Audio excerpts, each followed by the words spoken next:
¿Qué clase de barbaridad acabo de ver? Vean esto. Cuando tú dices que el autismo es una situación creada, entonces tú estás contra el sistema, sí, y eso, y él solamente está explicando su caso y mucho menos. Y yo lo voy a seguir sosteniendo. El autismo es una situación creada. Paciencia, paciencia, paciencia. No puedo tener paciencia cuando se difunde tanta desinformación. Hola a todos y bienvenidos a otro episodio de Neurology for You. Estaba muy entusiasmada por hacer este capítulo sobre mitos y realidades del trastorno del espectro autista.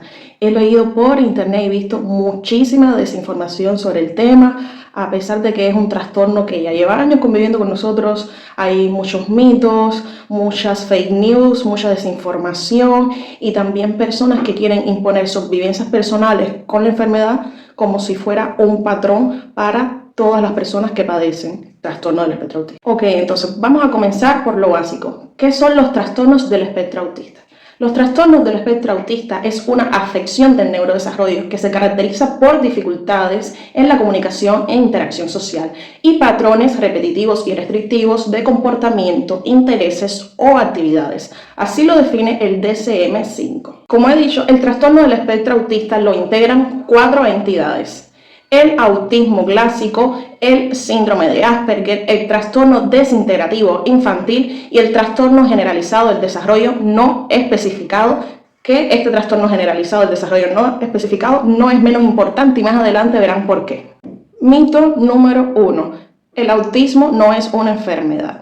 He visto en varios medios de comunicación, en páginas de internet, donde las personas dicen: el autismo no es una enfermedad, lo que pasa es que eres neurodivergente, no neurotípico, o sea, no tienes nada, es solo que tu cerebro procesa las emociones y las expresa de una forma diferente, pero no es ningún trastorno, ninguna enfermedad. En las personas con trastorno del espectro autista hay varias partes del cerebro que están afectadas. Por supuesto que la corteza cerebral, por lo que algunas funciones de la actividad nerviosa superior se verán afectadas. También la amígdala, el hipocampo, el cerebelo, los ganglios basales, incluso el puente. Por lo tanto, ya sea que esta afectación sea orgánica o funcional, sí lo hay, y eso se traduce en la sintomatología del trastorno del espectro autista. Mito número 2. Los niños autistas son genios. Y es que, por supuesto, los medios de comunicación masiva nos han hecho creer este mito con series tan famosas como The Big Bang Theory con el personaje de Sheldon Cooper o con la serie The Good Doctor, el Dr. Chon. Y lo cierto es que solo un 10 a un 15% de las personas con trastorno del espectro autista tienen un coeficiente intelectual superior a la media. Y también lo otro cierto es que cifras desde un 38%, incluso hasta un 50% de los pacientes con trastorno del espectro autista tienen un coeficiente intelectual limítrofe o inferior a la media. Como había dicho, solo de un 10 a un 15% de pacientes con trastorno del espectro autista tienen un coeficiente intelectual a la media. Pero eso no quiere decir que desarrollen una sintomatología leve con respecto a los demás. Mito número 3. El autismo puede ser provocado por vacunas. Y es que sí, hay muchísimas personas que al día de hoy creen este mito, y este mito ha hecho daño a muchísimas familias, muchísimas personas. Pero ¿de dónde surge este mito? Bueno, el 26 de febrero de 1998 se publicó en Londres, Reino Unido, en una prestigiosa revista científica llamada The Lancet, un estudio hecho por el doctor Andrew Wakefield, en el que había ligado la causa de 12 niños autistas, lo había correlacionado con la aplicación de la vacuna del sarampión. Él había estudiado a 12 niños que habían recibido la vacuna contra el sarampión y había visto que de estos 12 niños, 11 habían desarrollado síntomas autistas, y esto lo publicó la revista. ¿Quieres saber cuál es el final para no hacer la historia tan larga? Pues el doctor Andrew Wakefield, el autor de este estudio, fue declarado no apto para el ejercicio de la medicina. Después de eso, múltiples estudios que se han hecho, pero sobre todo en Estados Unidos, se han tenido que realizar para desmentir este mito, porque después del revuelo que se formó en Reino Unido, las personas no quisieron vacunar a sus hijos contra el sarampión, la rubiola y la parotiditis, y hubo un alza de estas enfermedades prevenibles por vacunas. Y al día de hoy, sobre todo en Latinoamérica y también en Estados Unidos, que existe un fuerte movimiento antivacuna, se cree este mito y es necesario, por favor, atacarlo con la verdad. Se han hecho múltiples estudios que están disponibles para todos en internet, en el que no hay relación causal entre vacuna alguna y el autismo. Mito número 4. El autismo puede ser inducido. Este es un tema que siempre trae bastante controversia, pero la verdad que yo no veo la controversia. El trastorno del espectro autista, como dije, es un trastorno del neurodesarrollo. Si bien no se sabe bien la fisiopatología como tal, cuál es, las causas de este trastorno son prenatales. Por lo tanto, los niños nacen. Pasa que estamos viviendo en un mundo tan hiperdigitalizado todo, que a los niños desde temprana edad se le están dando una fuerte exposición a las pantallas, a las tabletas, a videojuegos, y eso sí frena el neurodesarrollo. Eso sí es un factor causal de retardo del neurodesarrollo, pero no por eso podemos decir que esos niños que son hipoestimulados son niños autistas y que por lo tanto presentan un autismo inducido. No sé si me entienden lo que quiero decir.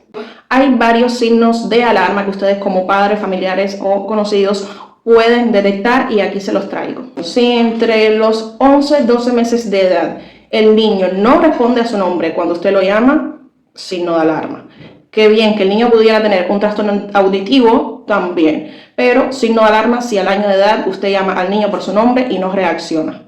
Si el niño repite palabras o frases una y otra vez y no es capaz de establecer un diálogo, sino que solamente repite la última. Si el niño constantemente evita el contacto visual, también es un signo de alarma. Si cuando usted le da un juguete al niño, lo más típico que hay, un carrito, el niño en vez de hacer lo típico que se hace con el carrito, se fija en una parte específica del juguete, por ejemplo las ruedas, y le empieza solamente a dar vueltas a las ruedas y es lo único interesante que le nota en el juguete, también esto es un signo de alarma. Si presenta un retraso en la adquisición del habla y de las competencias lingüísticas, también es un signo de alarma. Ahora, no significa que todos los niños que se atrasen en el lenguaje van a tener un trastorno del espectro autista. Hay que evaluar al paciente en su conjunto, pero esto de por sí es un signo de alarma y que no se debe descartar. Si el niño tiene intereses obsesivos, por ejemplo, usted le da varios cubitos y los organiza en un orden específico, o lo mismo con cualquier otro tipo de juguete, los pone en un orden, en una montañita, que siempre es así, eso también es un signo de alarma. Si el niño tiene reacciones inusuales, a la manera en la que las cosas suenan, huelen, saben, ven o sienten, esto también es un signo de alarma. Las llamadas estereotipias, ahora conocidas como stimming o movimientos de autoestimulación de regulación. Cuando el niño aletea o hace cualquier otro tipo de movimiento sin sentido, da vueltas en círculos, esto de por sí mismo no significa que esté mal, pero cuando lo vemos en su conjunto, junto con otro tipo de sintomatología, sí puede ser un signo de alarma y hay que tenerlo en cuenta. Alarmas bien importante que no debemos pasar por alto es, por ejemplo, cuando el niño camina en puntilla de pies, cuando los niños no señalan objetos, también los cambios bruscos de temperamento. El niño está jugando y de pronto le mueves un juguetico del lugar y de ahí ya empieza el llanto, la berreta, también tenlo en cuenta. Estas manifestaciones aisladas pueden no significar nada, pero cuando se agrupan en su conjunto sí son bien importantes para una detección temprana de sintomatología de trastorno. Por último, quisiera hablar de comorbilidades asociadas, ya que un 95% de los pacientes con trastorno del espectro autista sufren de algún otro tipo de enfermedad. Bien frecuente es la epilepsia. De hecho, del 11 al 39% de los pacientes con trastorno del espectro autista también sufren de epilepsia y sobre todo de crisis parciales complejas, que de hecho, según la nueva clasificación de la Liga Internacional contra la Epilepsia, ya no se llama crisis parciales complejas, se llama crisis con alteración parcial de la conciencia. Trastornos del sueño, bien frecuente dentro de los pacientes con trastorno del espectro autista. De hecho, el porcentaje alcanza el 80%, así que 80% de pacientes con trastorno del espectro autista presentan trastornos del sueño. Trastornos digestivos, gran número de los pacientes con trastorno del espectro autista presentan trastornos del sistema digestivo. Entre ellos, uno bien frecuente es el reflujo gastroesofágico y por ende también presentan esofagitis, gastritis, duodenitis, incluso colitis, pero también pueden sufrir de estreñimiento, vómitos, dolores abdominales difusos y son cosas que no deben pasar. Pacientes con trastorno del espectro autista también pueden tener trastorno de déficit de atención y hiperactividad, también pueden tener trastorno obsesivo compulsivo, también sufren de ansiedad, también pueden sufrir de tics, de guilt, de la Tourette, así que es bien complejo. Sobre el trastorno del espectro autista, la verdad es que todavía existen muchos mitos por desmentir, muchas dudas que aclarar, así que si tienes alguna pregunta en específica, la puedes dejar en los comentarios y hacemos un segundo video para poder aclarar estos temas. Compártelo a aquella persona, familiar, amiguito, amiguita que tú crees que le pueda servir. Y bueno, eso es todo por hoy, nos vemos en un próximo video. Y recuerda, el autismo no es inducido. He dicho, caso cerrado.